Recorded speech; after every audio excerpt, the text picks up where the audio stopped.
amour obsessionnel akenshi bimeze nka amour hypnotique, igihe utakibasha kwiyobora, igihe utakibasha kuba wowe ubwawe, ushobora gukanguka ngo uvuge ngo ariko ubundi bindimo ni ibiki, yabanye ate n'abamureraga, yabanye ate n'ababyeyi be, yabanye ate n'abandi na entourage yari afite.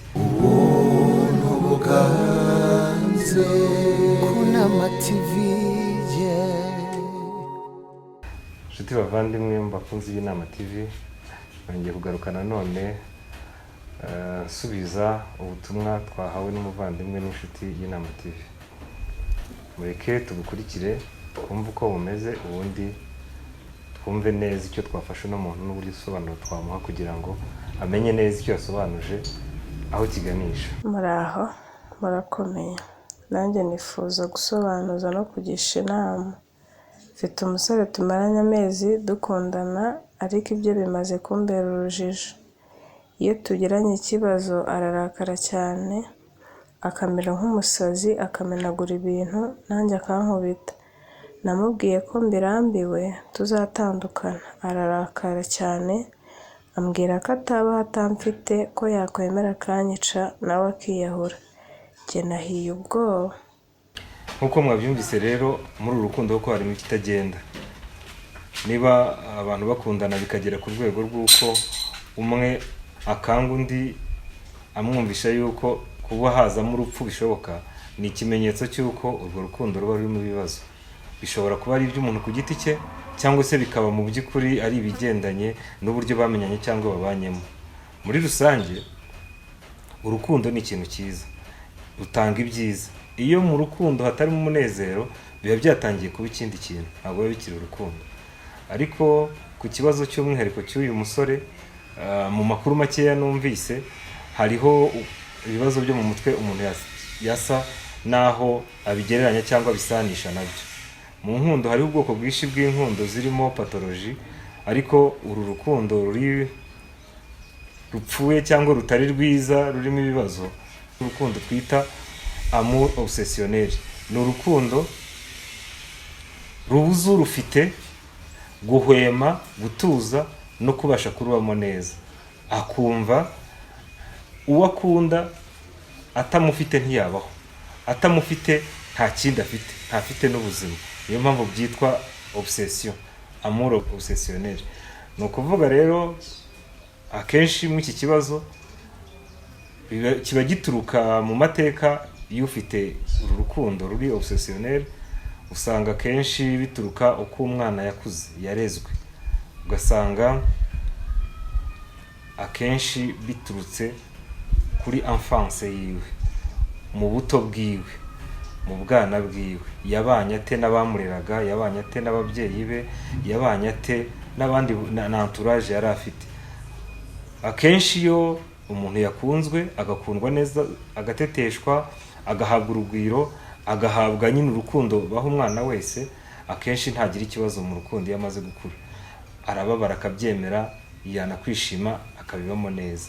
Muri amour obsessionnel rero, nta ikinayiranga gikomeye cyane nuko uwo ukunda uba wumva utamuvira uruhande, yagenda ukumva urashiramo umwuka, yaba ari kure yawe ukumva nta mahoro ufite, ku buryo niyo bibaye ngombwa ko musa n'abatandukana, yaba ku bushake bwe cyangwa se mutandukanyijwe n'amatage, bivamo uburwayi, bikavamo rwose ikintu kiremereye kigutera ikibazo, ukamera nk'uwasaze, ku buryo ukubona wese abona ko utakiri wa wundi. Ubundi babyita na amour obsessionnel, ariko ku rundi ruhande hari n'igihe ubona bimeze nkaho ari ikintu cyo kugusinziriza, kimeze nk'igituma udakanguka ngo umenye reality.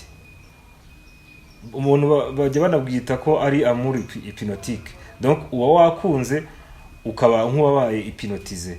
Hypnotize no kuvuga igihe utakibasha kwiyobora, igihe utakibasha kuba wowe ubwawe, ushobora gukanguka ngo uvuge ngo ariko ubundi bindimo ni ibiki. Niko tuzavuga rero ko tu hypnotize. Rero amour obsessionnel akenshi bimeze nka amour hypnotique. Ni ukuvuga ngo ni urukundo nyine rukubuza kureba la réalité des choses. Ntushobora kumenya yuko uwo ukunda utangiye kumubangamira, ntushobora kureba yuko uwo ukunda watangiye kumuberaho ikibazo. Rero icyitwa amour obsessionnel mu by'ukuri ni ikibazo cyo mu mutwe. Umuntu wabonaho icyo kimenyetso mubashije kumwegera mukamwereka yuko urukundo rwiwe rurimo ikibazo, ari urukundo rutari rwiza, yakwiye kuba ajya kwa muganga, abapsikologe bakamufasha. Umuntu yakwibaza ngo abapsikologe bazamufasha gute? Abapsikologe bagira uburyo bwinshi, ibyo bita therapy. Hariho ubwoko bwinshi bwa therapy, ariko akenshi ku bibazo nk'ibi ngibi biri obsessionnel, biri donc psychotique, akenshi baragenda bakabanza bakavoma mu mateka yawe, mu mateka ya wa mukiriya, mu mateka ya wa muntu ufite ikibazo, bakareba aho bipfira. Kuko usanga akenshi bipfira uko yarezwe, uko yabayeho, urukundo abandi bamuhaye, uko abandi bamubaniye, noneho bikaba byaramuremye mu ndi muntu. Ariko ikizwi nuko iyo yakurikiranywe neza, akavurwa, agafatwa neza, uyu muntu arakira. Wowe rero watugeneye buno butumwa, inama naguha nuko wazagerageza kuganira na mugenzi wawe mu mutuzo. Igihe ubonye mugiye kuzamuka, ijwi rizamutse cyangwa wumva ugiye gutongana nawe, ugerageza wihangane, umenye ko uwo muri kumwe afite ikibazo, umanure, witse, utuze, umuganirize neza, umubwire ko bidakwiye yuko mubaho nk'abahangana kandi mukundana. Ariko urwo rugendo urumva ni uguturisha, ariko si ukuvuza. Byaba byiza rero umwegereye mu gihe atuje, mu gihe muri mu munezero, ukamubwira yuko wifuza yuko yakwivuza, kuko ubona uwo mujinya afite udasanzwe. Kuko niba agera ku rwego rwo kugukubita kandi uri umukunzi we, ni ikibazo. Haba hakwiriye rero kurebwa ikibitera. Igihe rero nk'ubu ngubu uyu nguyu bigaragara ko nawe atari ubushake bwe, nawe atari we, ari amateka ye yigaruka muri we, akamwangiza mu buryo bwo kutabasha kureba ibintu ko abandi babireba, ni byiza yuko wamwumva. Niba waramukunze, wagombye kumuherekeza muri urwo rugendo, ukamusaba kwivuza, agasanga abapsikologe. Amahirwe ubu basigaye baboneka ahantu henshi hatandukanye, bagira uburyo bwo kuvura mu buryo butandukanye, bazamufasha.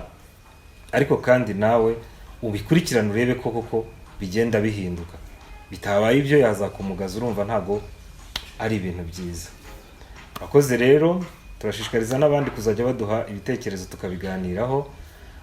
Ngo rero ikiganiro cyo gutana akagaruka byaterwa namwe, ibyo muzadusaba tuzajya tubibakorera. Ushobora rero kwandika muri comment munsi, ukatubwira uko ikiganiro wakibonye n'icyo wowe wifuza ko twazaganiraho.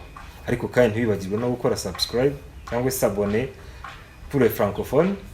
Ushobora nanone kuguca mu gikari ugahamagara kuri izo nimero mubona tubagenera ku butumwa buri munsi, ukaba twaganira direct, ukambwira icyifuzo cyawe, icyo ntashoboye kuba nakemura cyangwa natangaho igitekerezo, nashaka umuganga cyangwa umuspecialiste wundi nkeka ko yakibonera igisubizo. Muri domaine zose zisanzwe z'ubuzima twiteguye kuba twabafasha. Mugira ibihe byiza, naho gutaha. Ubuntu buganze Kunama TV.